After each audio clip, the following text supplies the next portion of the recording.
Hello everyone. So in this video, we're going to be talking about different forms of linear functions. We've dealt a lot with slope-intercept form. The first form we're going to dive into is point-slope form, which looks like this. Y minus y sub 1 equals m times x minus x sub 1. All right. In this form, m still plays your slope. And then x sub 1, y sub 1, this is a point on the line.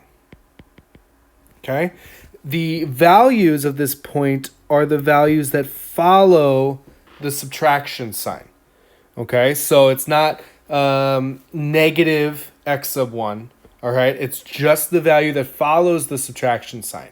So one way you might want to think about it is they are opposites. The x sub 1 and the y sub 1 values are the opposite of what you see. Okay, so let's dive in. What does this look like? So we have this function y minus 1 equals negative 2/3 times the quantity x plus 4. Okay, so graph the function on the coordinate plane.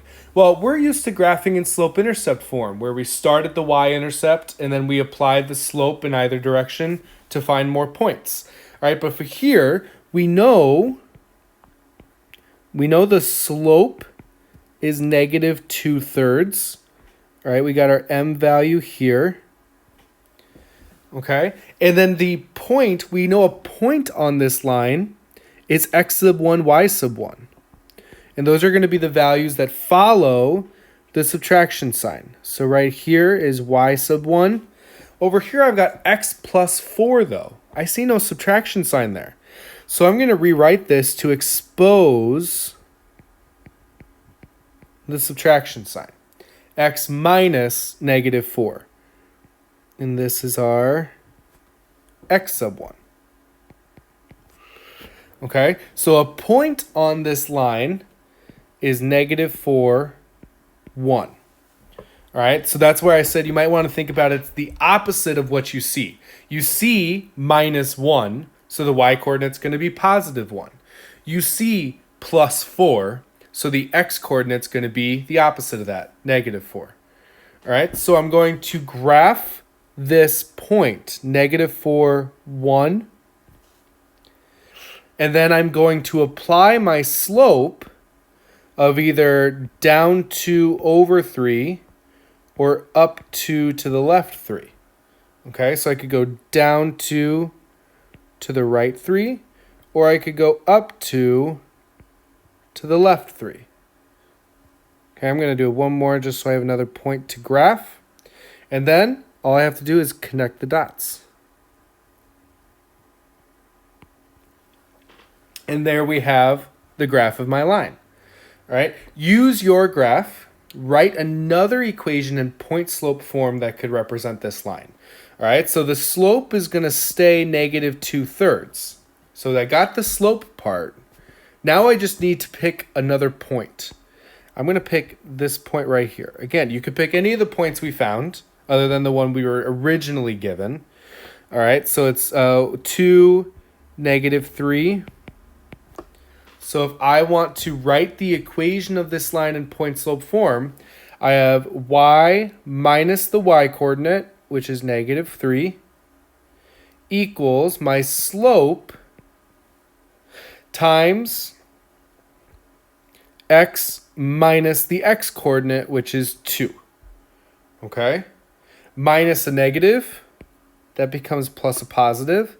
So the equation of this line is going to be y plus 3 equals negative 2/3 times x minus 2. All right? This equation here in point slope form represents the same equation or the same function that we started with. All right? They would be the graph. If I graph them, they would be the same exact line. Okay? Now, the last question says convert this to slope-intercept form. So I'm going to convert the function we started with, y minus 1 equals negative 2/3 times x plus 4. All right, if I were to convert this into slope-intercept form, which remember is y equals mx plus b, All right, so I need to get the y by itself. So first thing I'm going to do is get rid of my parentheses. So I'm going to have to distribute that negative 2/3. So I'll get y minus 1 equals negative 2/3 x. And then negative 2/3 times 4 is negative 8/3. Okay, if I did that over here, negative 2/3 times 4/1, negative 8 divided by 3. Okay, and then the only thing I have left to do is add 1 to both sides. So I'll get y equals negative 2/3 x. And then over here, I'm going to do negative 8/3 plus 1/1. When I'm adding, subtracting fractions, I need like denominators. So that's going to be a denominator of 3. So I'll get negative 8/3 plus 3/3, which is going to equal negative 5/3. All right, so I get y equals negative 2/3 x minus 5/3.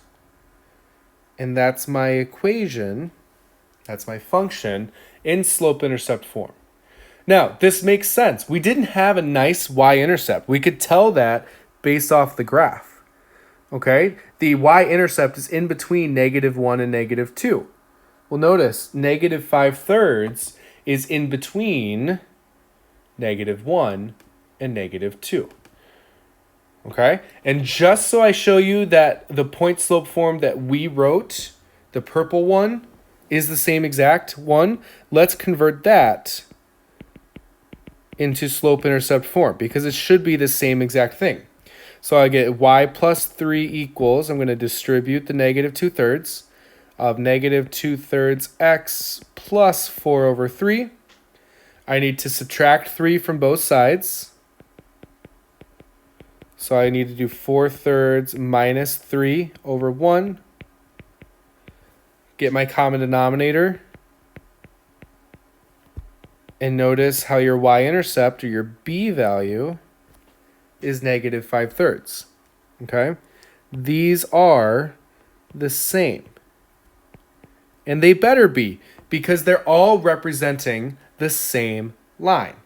Okay, so with point slope form, there are multiple ways to write it. Your slope is going to stay the same, but the x sub 1 and the y sub 1 value that you have, the point that's on the line, could be different.